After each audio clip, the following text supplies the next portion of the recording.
what's happening?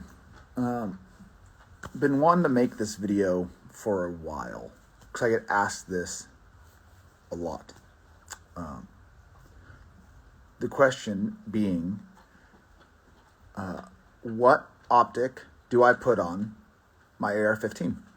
And I think it seems very, like it should be an easy question to answer, but where we struggle, I think, in the industry is that I think people struggle with too many options, and everybody is wanting to answer somebody else's question. So I digress.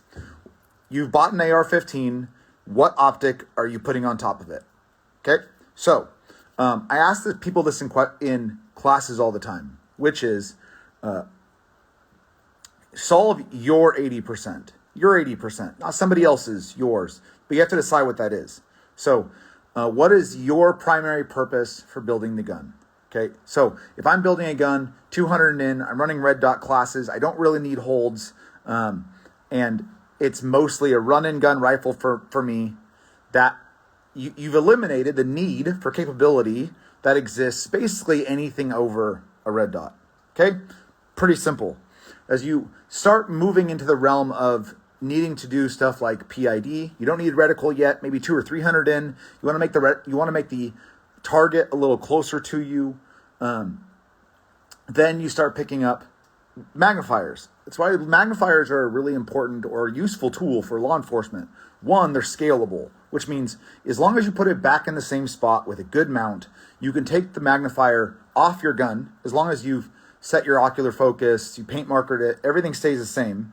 You can take it off your gun and you can put it back on, and you're going to be able to use that without any unnecessary adjustments.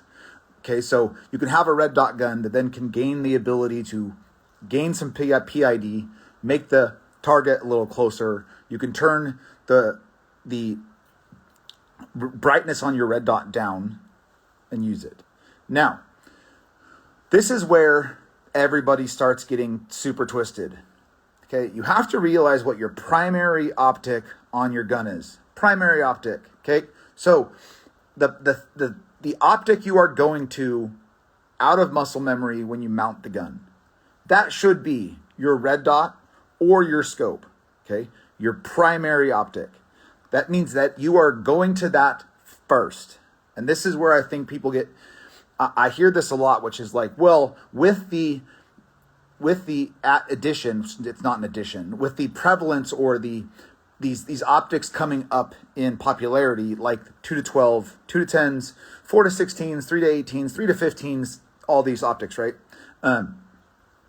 With that, those middle ground optics, and then running a backup dot, do you see a reason for the LPVO anymore? Yes, 100%.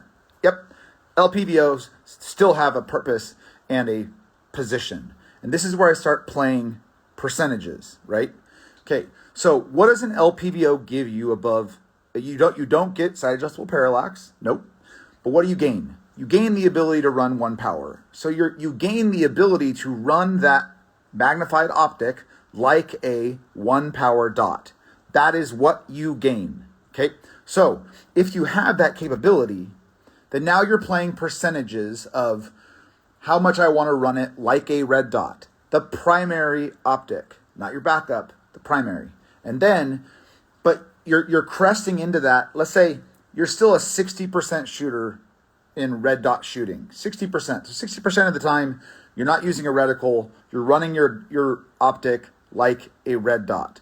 But you start cresting over like a 5 or 10 or 20%. Remember, solve for your 80% situation. And now you're cresting into like the 30 and 40% of, hey, I am pushing this farther out. Like a 3-gun shooter, right? You're going to have some shots that are 300, 400, 500 yards that you're going to need a reticle for. Okay? But you still want the red dot performance in it. So you're giving up adjustable parallax. You're giving up the ability to put the reticle and the image on the same plane, but you're gaining, which is what your 60% use case is, which is the red dot. But it pushes you above, Bayard, haze yourself. It pushes you above the capability of a red dot and magnifier. Now, why would I, if I have 1 power in the red dot or in the LPVO, why would I run a red dot? Okay, so this is where you start running into the manual of arms, so to speak, for the optics. What I mean by that is like you have to adjust magnification if you need it. So if you've ran from a red dot to, let's say, 6, 8, 10 power, and now you're pushing at farther distances, and you have a close-up target, and you don't want to have to roll magnification back and forth, you then pick up red dot. So whether that's offset or top mount. If you run a top mount, you can actually run an offset red dot with a single night vision mount or night vision single mono. You can't run it with duals. So top mount red dot allows you to passively aim with duals. Top mount red dot also allows you to do target finding. It also allows you to keep a more vertical contact with the rifle. But for some, depending, especially if you run some super tall mount, like a Unity mount or something where you're like 1.7 or above and you're not a super tall guy, you're going to start floating your cheek weld. So neither of them are wrong. You have to identify what you're trying to get out of the ancillary red dot. But the red dot is not your primary optic. The LPVO is, okay?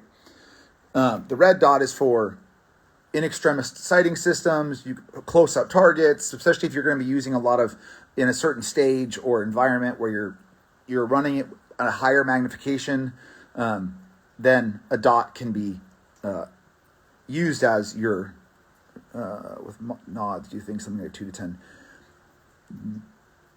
Yes, and I just explained it. So he just said, do you think if you're running passive aiming is 4 nods. That's you're not running nods all the time. That's a very small application of the overall use of the gun. So now if you're running nods all the time and you're worried about passively aiming through them, and I'd say you're running the wrong optic if you even have a scope. If your 80% is red dot passively with night vision, you shouldn't have an LPVO. You've built the wrong gun for your use. And that's the thing, right? And that's what it gets people, is that they build the wrong gun for them. So it's like, then they start justifying and working around a gun that doesn't fit their purpose. There's no worries, man. So now we covered red dot. We covered red dot magnifier. Okay, LPVO, right? So they still have a purpose. But the problem is people don't identify the percentage of use of what they're using the gun for. And as you start creeping past like 40, you go into 50, 60, 70% of magnified use, and then the red dot is like 20 or 30. Again, solve for your 80%. If you're getting close to 80% magnified, then yeah, you're going to want the ability to get the fine adjustments of the parallax adjustment, more magnification, better reticles, because you're not using the red dot as much. And then the red dot on a higher magnification scope becomes that 10 to 15% use case. And so you're giving up the 1 power performance on the primary optic for if you need to shoot up close, you are going to have to adjust how you run the rifle itself. You're going to have to adjust something, right? You're going to have to cant the gun, look over the top of the turrets, whatever. That's an in extremis use case because your primary use for the gun is magnified. So I get asked, this is like, I'm building a gun X. What optic should I put on it? And I don't have a video. I didn't have a video up about it. And so I wanted to talk through kind of how I approach optic choice. Now, I have rifle setup with every single one of those setups, whether it's red dot magnifier, LPVO, top mount, side mount, red dots, top mount, side mount with a higher magnification adjustables, everything from, a 16-inch gun with a 2 to 12 or a 4 to 16 all the way to AR-10s with, 636s on them. But you have to realize of what you are building your gun for, your use case, and then work through that workflow of kind of what makes the most sense. And it's okay that your use case is different than your buddy's or mine or the other guy on the internet that you really love his content. Your use case can be different, and you are not wrong. And if somebody tells you that you built the gun wrong, it's not their fucking place. As long as you've made educated and critical decisions based on your use, right? And so that's, I think, where a lot of people fuck it up. So if you're shooting a QP gun, then look at the rules, look at your caliber, look at your use case. You're building a 3-gun rifle. Those are all scoped carbines, very different uses. If you're building a coyote rifle, if you're a SWAT cop and you're, jumping out of the top of your up armor, but your average engagement distance is 50 yards, that's not the same use case as somebody shooting QP. It's not.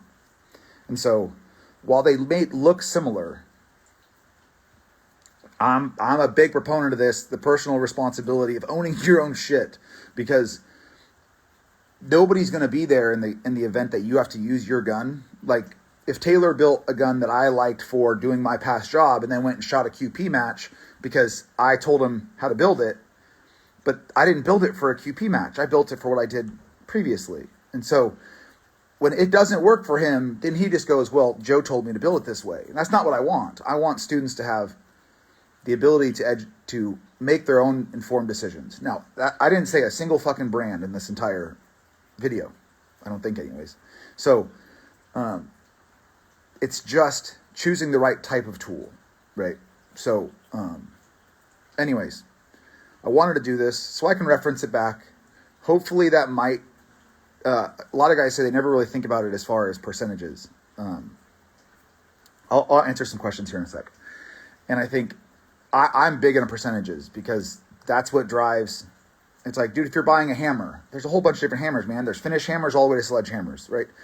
So can I frame a house with a sledgehammer? Yeah, it probably isn't the greatest tool for the job. Or can I drive a fence post in with a finish hammer? Yeah, I'm going to have to hit it a whole bunch of fucking times, right? They're all hammers. So we build these guns and guys go, well, it's a scope carbine. That's a big fucking word that you guys need to identify, that you're referring from everything from a 1-4 to a 6-36 on a semi-automatic rifle. They're not the same. And even within small frames, large frames, whatever, my APC 308 with a 1-8 is not the same, or a 1-10 is not the same use case as even my 20-inch 6-arc. And those are both large frames, small frames. So pick your own shit. Let's see. You guys had some questions. 308 gas gun, designated as my 800 in and feel. Don't use that word. It's not an LPVO. I don't care how many magazine articles they write about it. And top offset dot. The 1.5 to 15, no. I think that's actually a really good, for 800 in, I think that's a really good choice. I'd be looking around like the 4 to 16, 2 to 12, 1.5 to 15. I think that's a great range for that. And I don't care how many YouTube videos guys want to do to rename it. It's a scope, man, because this is how this conversation goes. Okay, hey, I bought an LPVO. All right, which one? Because they don't really have a range. So did you buy a 2 to 12, 3 to 15, 4 to 16, 3 to 18, 4 to 20? Like, where are you? So you just, it didn't designate shit. Hey, I got a new scope for my semi-auto. Oh, cool, which one? You didn't delineate a single goddamn thing. What would you have for an AR-15 16-inch carbine gas gun, ranch gun that would put 300 to 400 yards? Deer and coyotes. If it's primarily 300 or 400 yards and you're not doing anything like close at all, then even though your distance might not be as much as some other people's, I would look towards something that's got adjustable parallax and a big field of view. So lots of light gathering, because it'll probably be low light. Coyote hunting, deer hunting, early morning, late night. I want as much light as possible, so a bigger objective lens than an LPVO offers. I would definitely look more so around like probably 2 to 12s, 2 to 10s, the Leopolds, that ZCO if you have the money, the 2 to 10 coming out looks like a badass optic. 3 to 18 range, 4 to 16. That's what I would do on something like that. My two 16-inch guns have a 2 to 12 and a 4 to 16 attacker on them right now. Optic recommend Ruger American 300 black. What? Well, it's a 300 black, so I'm going to answer my own question. But how far do you want to shoot it? there's not a whole lot of 300 blacks I would run much over an LPVO on. Just because, dude, even supersonic, you're like 300 or 400 in. Let's see. Yeah, man, different stuff. Let's see what else you guys got here. I'm scrolling. Anyways, obviously just had Christmas. I really appreciate you guys. I've been wanting to 2 to 12s. So, been talking to Steiner. I'm going to do another video probably tomorrow about some other stuff. But 2 to 12s,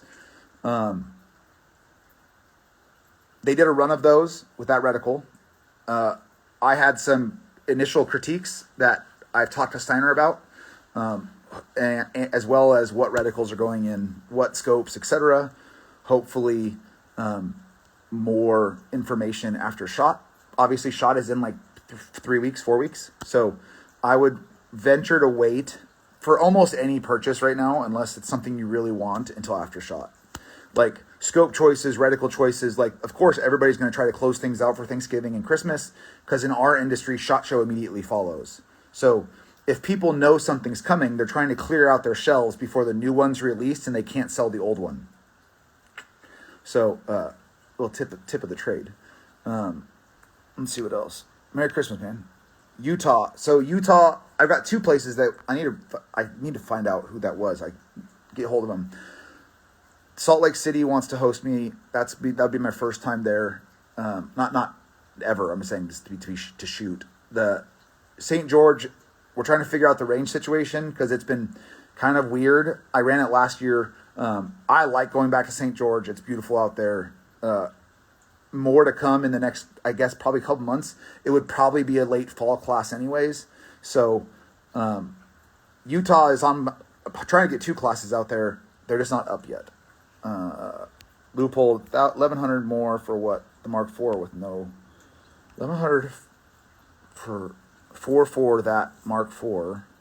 1,100 4.4 that Mark IV with no parallax adjustment. I don't know. Ask Loophole. 1,100 or more. Loophole. I'm going to say it.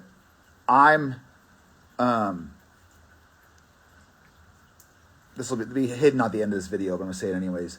I work with a lot of companies, and I work with a lot of companies that are down to listen. Loophole has some great dudes who shoot a ton of matches who have, but they're still Loophole. It's a big old company. I think Loophole swings and gets like the 80% of the way there to like a badass idea, and the last 20%, they just go, fuck it. So we'll see. Ben Franklin, yes. Right now what's happening with Ben Franklin is the date that I was able to grab there is Halloween weekend. And so I've been debating whether I really wanted to try to, I don't want to force guys to like go, hey, come train with me or take your kids trick-or-treating. I don't have kids who trick-or-treat. But that was just happened to be a free weekend that I hadn't scheduled yet. So I'm talking to them about possibly moving that date, which is why it's not on the site. So we'll see. 1 to 10 LPVOs usable at 1 power, no illumination with the reticle being so small. In bright light, yeah, but that's the reason why you have the red dot in a LPVO. It's like, go shoot your aim point without a dot turned on. Like, the reticle is there, but it's kind of fine, so that's why you leave the dot on. Okay, Ruger American Ranch and 300 black, 200s max. Dude, red dot, that bitch. I mean, it depends what you're trying to shoot, man. If you're just shooting possums and stuff off your front porch, otherwise, 200 in, you're kind of answering your own question because you're not going to need much of a reticle. So if you're running something, it's just so you can see what it is. So get something like a LPVO with a really bright dot, and you could probably run something like a second focal plane, like a 1 to 4 or 1 to 6. Because you're not going to use the reticle to you do the holds anyways. You're basically going to be cramped shot all the way to, max magnification or lower. I have not tested the March optics yet. They actually offered for me to get a slight discount on them, and I've just been too many fucking projects. They're on my list. I want to go buy a 2.5 to 15 and probably they're 1 to 10, whatever those two kind of carbine Yeah, man. That's the thing is I don't want. I'm not trying to book classes where guys have to pick between taking a class or spending time with your kids. Because I'm gonna tell you right now, go spend time with your kids. Like, dude, if it's like your son's homecoming football game, dude, go to that fucking football game. Come catch me next time, or catch somebody else. Some scope carbine class or precision rifle class isn't worth that shit. Ocular focus, 1 power is good. That's with an LPVO. That is the trade-off. Is that you're going to have to adjust your ocular. And this is differences in opinions of where people are coming from. We shoot red dots both eyes open, so I don't really care if there's a little fisheye in my LPVO when I have it on 1 power. I want minimal reticle movement at full magnification, because I'm not staring at the dot in 1 power anyways. I'm staring at the reticle, or I need a reticle for what I use LPVOs for. So I don't want the reticle to then move at max power. So I'll do another video on that. Let's see what else you guys got. I mean, yeah, I'd love to. March isn't a big company. The company that imports them isn't huge, and more power to them. Like, I'm not trying to get free shit. I can just only buy so much at a time. So it's on the list, and I have to pay for like 6 more tax stamps, and I got a bunch of stuff coming. So and my MP5 at Dakota is coming, and that I got to pay for that. My HK33K is coming. I got to pay for that. So yeah, lots of stuff.